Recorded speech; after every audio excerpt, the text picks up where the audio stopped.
All right, cool. Well, mic check. What's Let's up? make sure we got your mic. Okay, cool. We got your mic check going. All praises. So first and foremost, I always start by giving all praises, honor, and glory to Yahweh Jim Yahweh Shai. This is the deacon, and go ahead and introduce yourself, King. It's Raheem. You call me your room. Okay, you with And IUIC? say it again. You with IUIC? Uh, Not necessarily. No, Okay. I just watch videos and stuff like that. Okay, so you came on the comment and you made a few posts, and I disagree with some of them, so that's why we're here today. All right, cool, cool. Uh, you mentioned that the camps are wrong on a few things, and one of the things was the new moon. Uh, when we Hmm. look at the Hebrew Israelite community, the first group to ever even introduce that school of thought is IUIC. So is that who you got that from? Okay. Yeah, you did you is that who you got that understanding from? IUIC? Oh no. Okay, okay. So I actually stumbled across that. It was one time I was like looking up all the feasts and stuff, and across that, it actually mentioned that the full moon was what they used to look as far. They used to use that as far as counting the days and the feasts and stuff. And I okay. thought that was interesting. Yeah, do you have one scholarly or no historian, one historian or primary source from the time we were in Israel that say we kept that says that the new moon is the full moon? Well, you're not gonna find the full moon in the scriptures, but you know, just based off of the signs, if it's a light, wouldn't it be a light that you could see? Because if it's a new moon that we know today, I can't see that. I think, well, we got a new moon coming up. I ain't gonna be able to see that thing. So how am I gonna know what day it is, or how am I gonna know, if it's a new moon or not? You know what I mean? How's that a sign? So I'm going to ask this one more time. Do you have Yeah. any primary source that says that the new moon is the full moon? Oh, as far as you talking about like just a website or something? No, we don't. No, I don't have a website on that. Not only a website, but out of the mouth of the primary sources. And primary sources is going to be um, a person who was there during a certain time that can corroborate your information. For example, I have two primary sources right now on my Yeah. person that say from Israel from before we got kicked out that say the new moon is not the full moon and that the full moon is the 15th day of the month. So, but you're saying, Okay. according to your understanding, that the new moon is the full moon. So the full moon will be the first day of the month. Am I correct? Yeah. Okay, that's what you're saying. So let me Yeah. I like that creature and its perfection. okay. So let me show you this real quick because Okay. we lost our identity.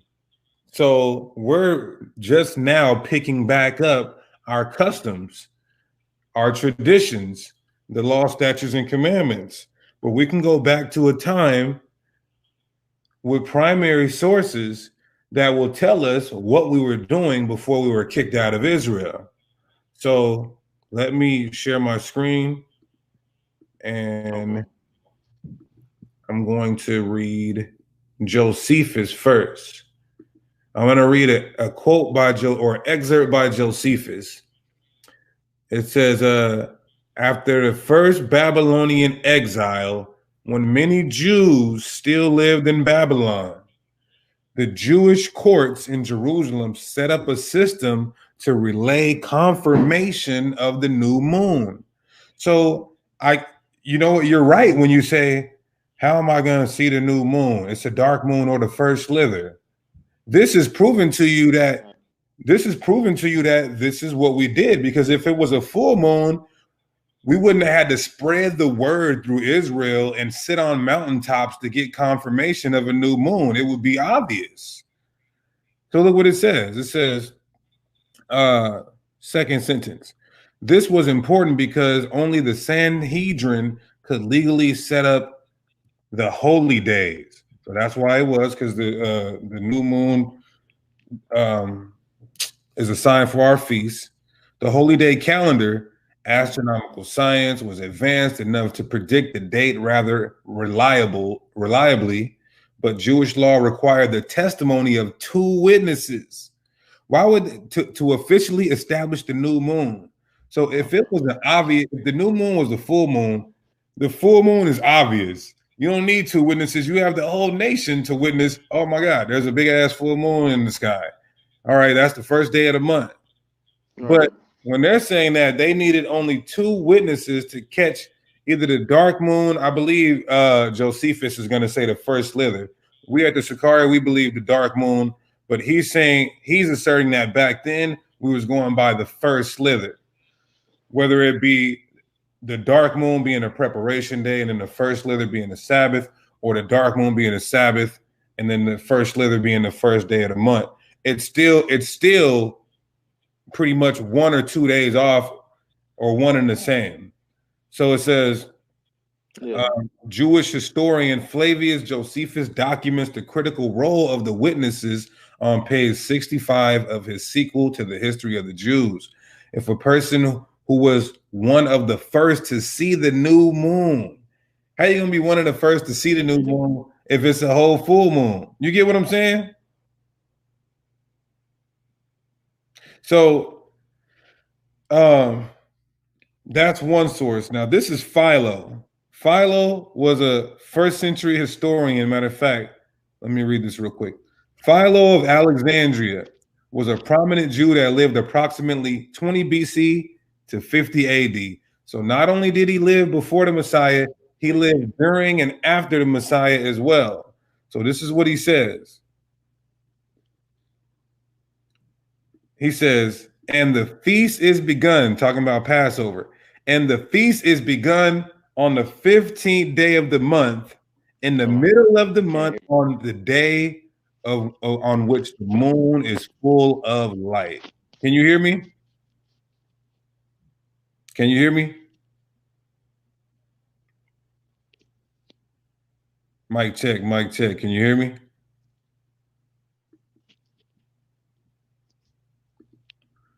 You couldn't hear me?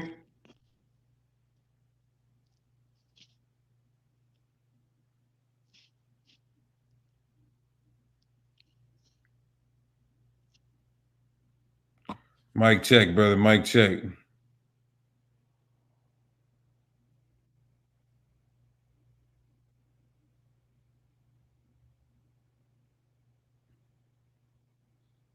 Okay, my audio is good. My audio is good. I'm not sure. Let me just have him to come back in.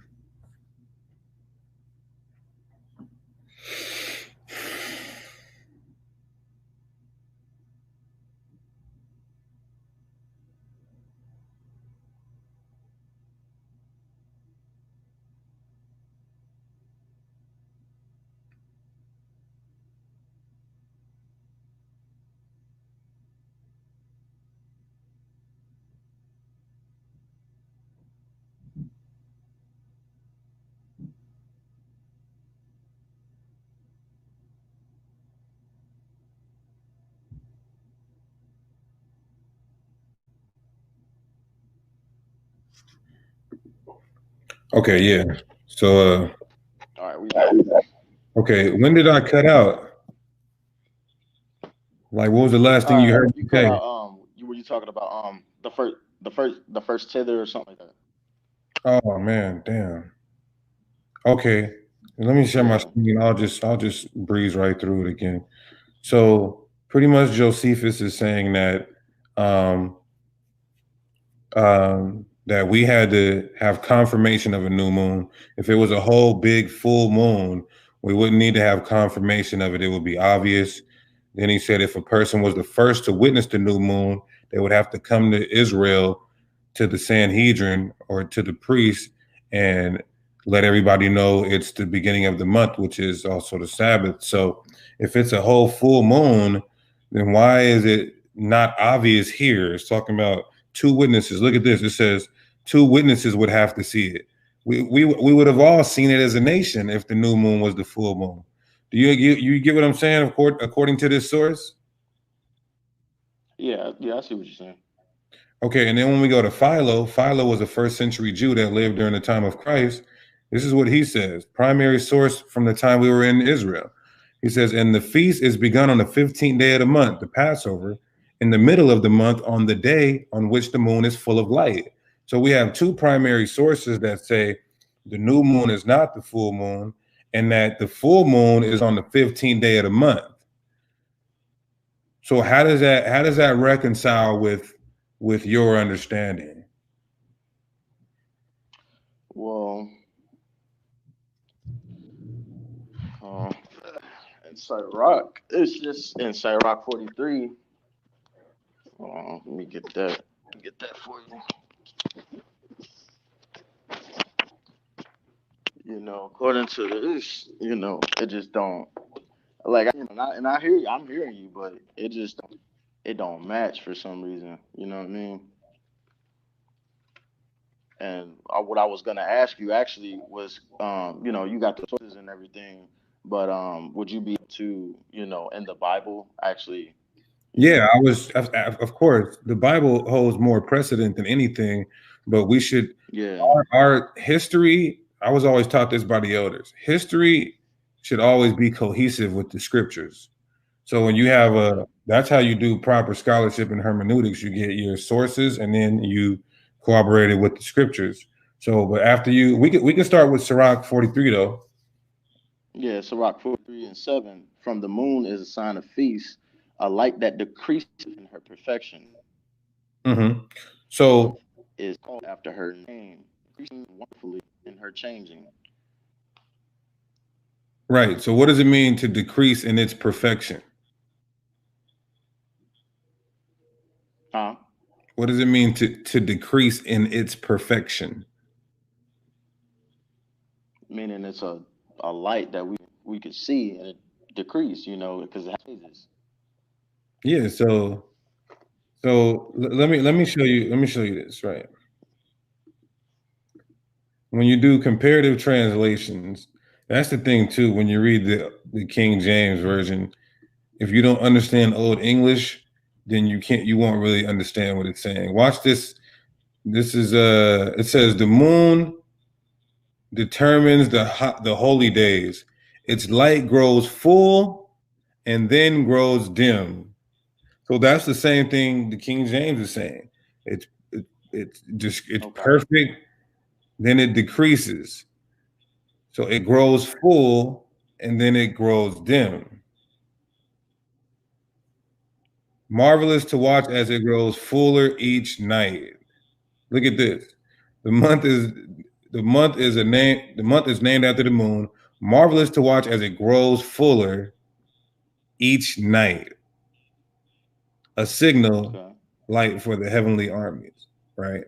But now, so let's go to Psalms 81 because this is where it all started at. When it says blow up You the said Psalm trumpet, 81? Psalms 81 and 3. Okay. So how do you take this scripture? How do you understand it?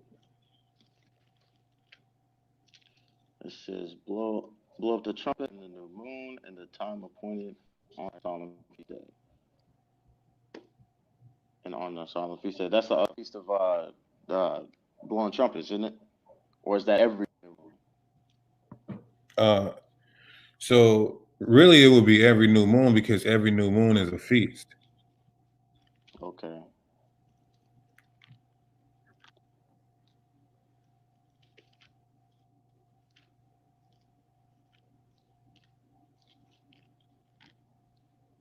So this is where a lot of brothers go to. They say, blow the trumpet in the new moon, and in the time appointed.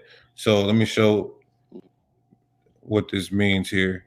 The time appointed is in reference to the fullness of the moon, the full moon.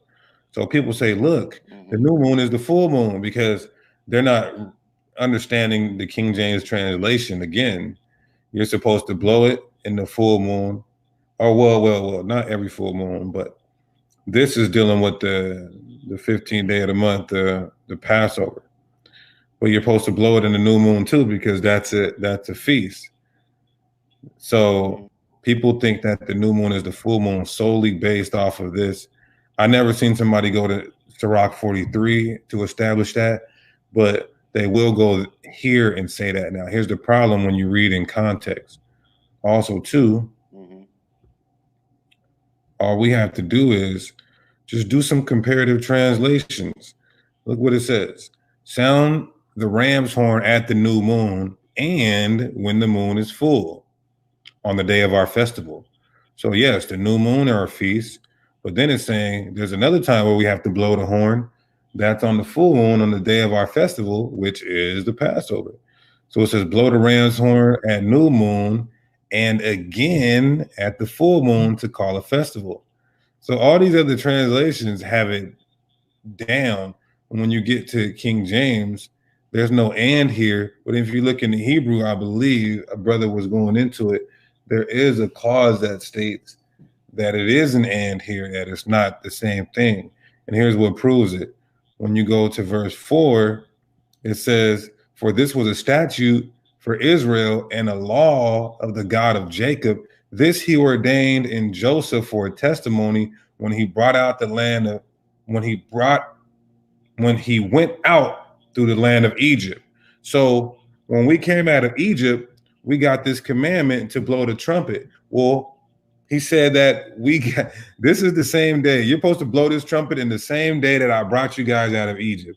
So my question to you is, when did he bring us out of Egypt? Was it the first day of the month? Yeah. Wouldn't it be? No, it's Exodus. This is Exodus 16:1. It says, and they took their journey from Elim, and all the congregation of the children of Israel came to the wilderness of Sin, which is between Elim and Sinai, on the 15th day of the second month after their departing. Okay, wait, I don't think that's it. Let me find the scripture real quick. Hold on. I know for a fact we came out of Egypt on the 15th day of the month, because that's why we keep Passover on the 15th day of the month, because the first Passover was the night before the Exodus with the killing of the firstborns. Also, is the 15 days. Yeah, that's in Exodus somewhere. At the beginning. 15 days of the month is the 15 days of the month. Okay, here we go. There we go. So let me share my screen again. So it's Numbers chapter 30. Numbers chapter 33, verse 3. And they departed from Ramses in the first month on the 15th day of the first month. On the morrow after the Passover, the children of Israel went out with an high hand and in the sight of all the Egyptians. So if Psalms 81 is saying that you have to blow, this full moon is the same day. This full moon feast is the same day that I brought you guys out of the land of Egypt. This he ordained for Joseph as a testimony when he went out through the land of Egypt. So this is giving us an idea, a clue, an indicator on what day he's talking about. So one horn would have to be blown on the new moon, and then another horn would have to be blown on the full moon, which is the same day he brought us out of Egypt, according to this context, and that day would be the 15th day of the month. This proves that the new moon is not the full moon with primary sources and with the scriptures as well. Okay. So I would just advise you, huh?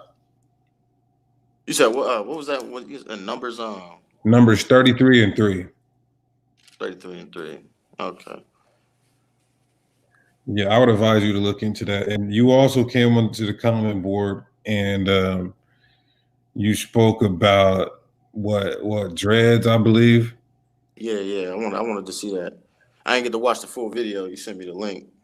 Yeah, basically, I went into the fact that dreads come from the Hindu god Shiva, and she constructed her followers from their anthropomorphic perspective, meaning, you know, how they deal with their god or their deity. Right. She commanded them to wear dreads. They had to wear a certain number of dreads, and what it did was it embodies the divine, and it locks in their energy. That's all a part of their idolatrous practices. And this happened before we as a people, the children of Israel, were ever created, were ever a nation. We became a nation in Egypt, and this was 1516 BC, 1500, 1600 BC, when the Elamites started these practices. So just by that alone, I declared, the Bible also would declare too, that it's spiritual fornication. So then people came on the comment board saying, well, what about afros? What about braids? What about fades? Heathens do that. Should we stop doing it? That was a moot point and a straw man argument. Also a false equivalency, because we don't have any sources that say the Egyptian god Anubis or Horus had an afro and said to be like God, or I'm instructing my followers to embody the divine by wearing afros. We just don't see that. We don't see these hairstyles and these customs being connected to idolatry, except for dreads. Now, if something is connected to idolatry, no matter what it is, then we as a people shouldn't do it. We shouldn't say, oh, we're doing it every day, man. Let's just keep doing it because we already do it every day. I mean, we do it when we go pump our gas or whatever. That type of argument, no, we shouldn't be like that. If anything is spiritual fornication, we should stop it, because Revelation 2:14 and Revelation 2:20, out of the mouth of Christ, that's red words, that he hates spiritual fornication, and even the Torah talks about spiritual fornication. Right. So that was one angle that I went to, and also that the priests in Leviticus 10:6, they had to keep their hair combed to make those sacrifices and consecrations. So when you get time, you should look at the video. I'm truly exhausted by the whole topic of dreads. To be quite frank, I put out the way we see it with some proof and facts, and so let the Most High do the rest on that. Is there anything else that you wanted to talk about as far as camps go? As far as camps go, honestly, no, that's a good breakdown though. Okay, cool. All praises. Well, I hope the Most High reveals the truth to you. I think you're on a good path right now. You are a Hebrew Israelite, and you are keeping the laws, statutes, and commandments. So that's the commonality we as a people do have, and we are commanded to love our brothers. And discussions like these are good, where it's not strife and contention. It's just hearing both sides and presenting each premise, and then seeing what the Most High does after that. Right. So yeah, we'll be going live again later tonight. If you got any questions, then you can join the live again, and we'll see you soon, brother. All right, man. Hey, once again, great breakdown, and I'm gonna look into those. But yeah, you have a good one, man. All right, brother. Shalom, King. Shalom, man. Shalom. Good spirits, good brother. See, I told you guys. Y'all don't have to hate me for bringing out our understanding based on facts and scripture. Nah, I'm playing. I don't think y'all hate me, but some of you guys, like I said, I did lose a lot of followers. I did get a lot of hate, a lot of disrespect. I was called a lot of names just for putting out that video about the truth about dreadlocks. I'm still y'all's brother, man. All right. And I still bang for the nation on whoever. We've been defending the gospel, all praise to the Most High, for over a decade now.